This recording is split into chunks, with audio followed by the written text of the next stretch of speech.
let's say you are a new developer today, right? It's a first job. You just came out of college. You have never worked in a real company.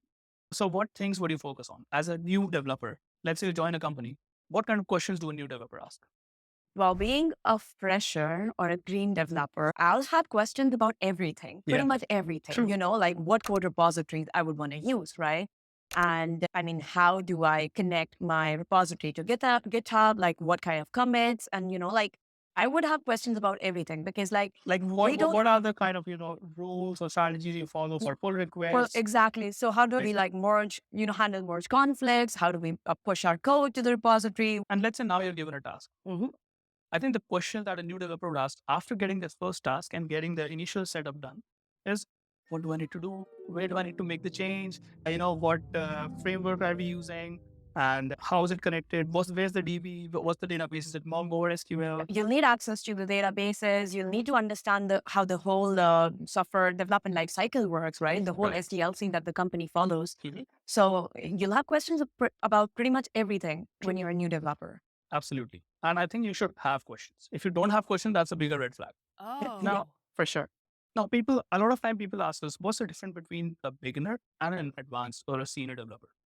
So a senior developer would ask questions like, how is a data migration done? Right? Are we simply going to production and running SQL queries? Because if we are, then we are ready for disaster. So what a senior developer will focus on is that, can we make some kind of scripting mechanism or a database migration mechanism so that if someone makes a database change, they also have a rollback plan with it so that we can just run that change set or run that, database query ID. And in case of there's a code failure, we can just run the code back again. They will focus on how are other systems connected. They will focus on what are the database calls, Mongo or SQL, that take the most resources and the longest time. How can we improve those? Right. And then we can go to management. Management is, I think, your cup of tea. I am not into management, Cup of but coffee. cup of coffee, let's say. Yeah. Oh, I can make coffee. It's a good idea. I'll make coffee. But yeah, so management is something senior developers can also transition into, right? And I think that's what Kritika did. So both of us were working at Sanofi Technologies, and then she became my boss. So basically, it was a very nice experience. When we joined Sanofi, our first month of joining, our manager was fired. Right. So we did not have any manager. So it was us, the developers, and it was the director of engineering Mm. above us, right? Yeah. And he was always super busy. He's a great man, Samuel Hood. But he just fired that guy, our manager, and then we were managerless. And then she Yeah. learned a lot of things, 1 year, 2 year, and then I think you should tell the story after that. It was a really great experience. So at the time when it was fired, we just joined, Mhm. right? So I took that as an opportunity and I went to my engineering director because I saw him struggling, right? Because he was managing the software team and the hardware team at the same time and also like taking care of the other stuff that he already did. Right? So that you already had to do. So, I mean, I saw him struggling and I took that as an opportunity and I went to him and I told him that, okay, I am really interested and, like I see the trajectory of my career. I don't see myself as a software developer for all of my life, right? Mhm. I see myself transitioning into a more like a managerial role. So I'm really interested in helping you out if you really need my help with, But we should tell people that you still coded. yeah, yeah, Like, for sure, it's not 100%. a lot of people do get into management or do MBA, especially in India, right? Because they hate coding and want to run away from it. Yeah. So for you, it was different. She was actually a very nice coder. She was handling like multiple projects, and everyone learned from her for sure. Yeah. So for me, it was like a very natural transition Mhm. because when I went to him, I recently joined the company, right? So he did not make me the manager like right then and there. That didn't make sense, right? But he understood that I'm there for him and he took that positively. So he really groomed me to eventually become the technical project manager of the team that I'm working in right now. Yep. It took me like 2 years, but it groomed me and I coded, I documented, I make sure I did like, a lot of quality assurance part. I managed the team. Like, I mean, not being a manager, like not officially being their manager, but like helped everyone, groom the new developers, Yeah. like in the project that I was already working on. So that was a very natural process for And I me. think a lot of people think that a job of manager is easy because all they have to do is delegate and then relax. I think if That's I the biggest so misconception. we have 40 hours a week, right? We have to work 8 hours every day.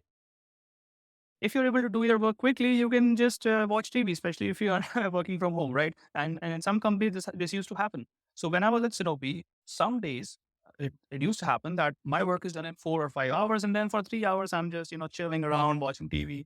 And because she wanted more, she wanted to become a manager, and so she basically had three jobs for one salary. She had a Scrum Master job, a project manager job, and And the then she was also a developer. developer. So I think if you want to transition into management, it's great. But my only problem is with the kind of people who hate programming and just don't know how to code and they want a shortcut in tech. Those people are the worst managers, in my opinion. So, yeah, 100%. 100%. I mean, how can you manage something that you have no knowledge about? yeah. It doesn't even make sense. And just because some people can do that job very well doesn't mean they are the generalization. They are the outliers. Some people Yeah. are good at everything, but it doesn't mean that you, without knowing programming, can become a good manager Yeah. for But you programmers. still need the domain knowledge, even if you don't have the technical knowledge.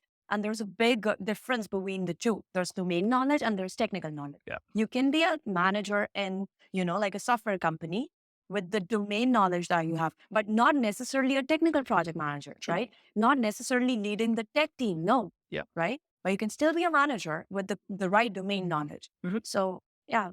So let's say a person becomes a manager or a senior developer, right? And by a senior developer, I mean, let's say a team lead. Someone becomes a team lead or a manager.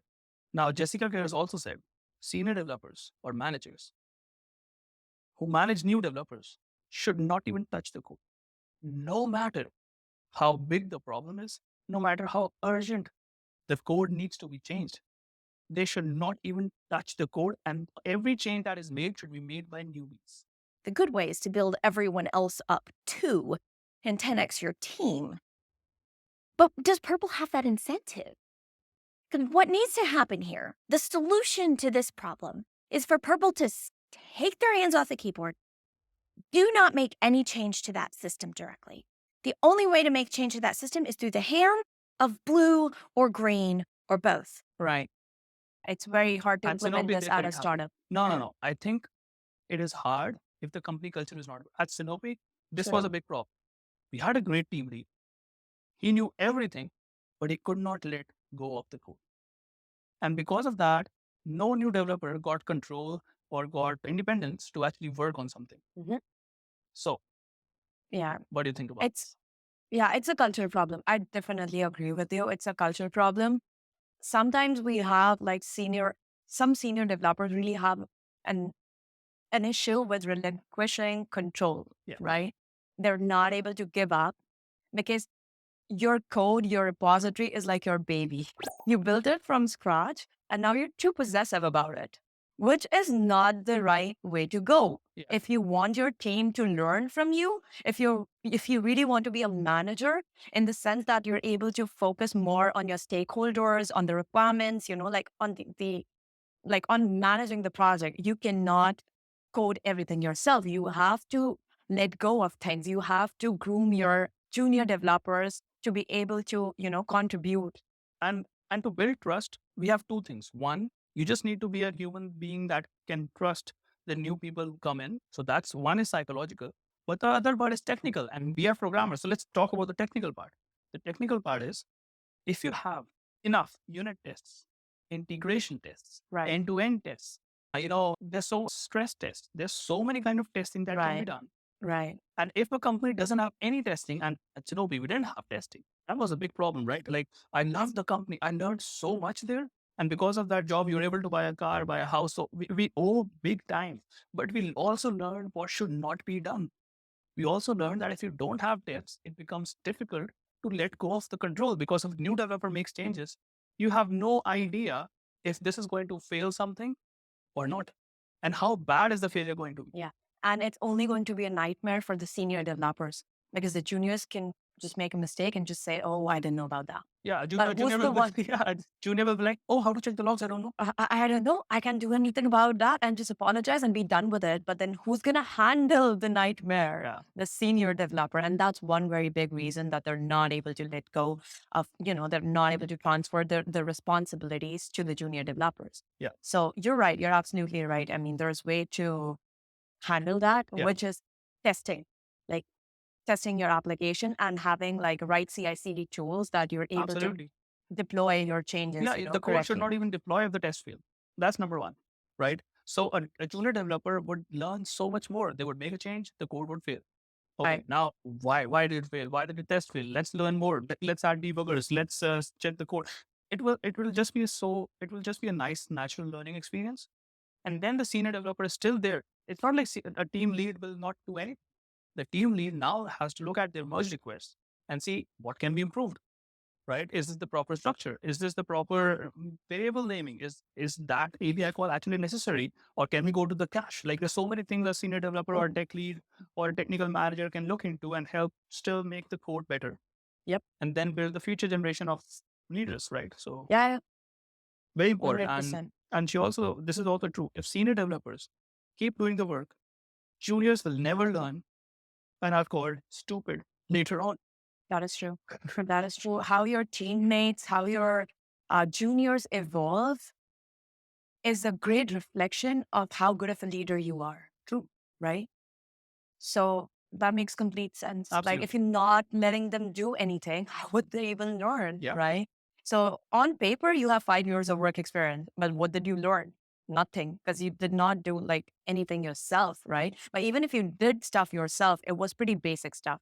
So still your learning experience. Like updating translation files, Exactly. changing button colors, positions, or if you're on the back end, then just adding functions that call other functions, not actually writing structural or actual impactful code. Makes And sense. also, it also depends on the junior developers to build that kind of trust to prove themselves, Mhm. right? That they can be trusted with more responsibility. Yeah, it takes time. It takes time, Exactly. and not everyone So, wants more. So eh, that's that's true and too. that's fine. So, Like, some people are good at what they do, but my only problem is that when senior developers don't let go, that's a problem, right? So so we both agree on that. And what do you think? Like if you worked your first job, second job, third job, did you face anything like it?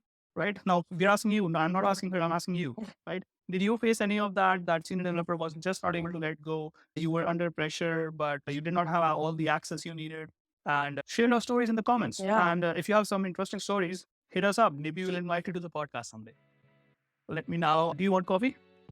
Yes. But do you want to make it right now? We'll go out.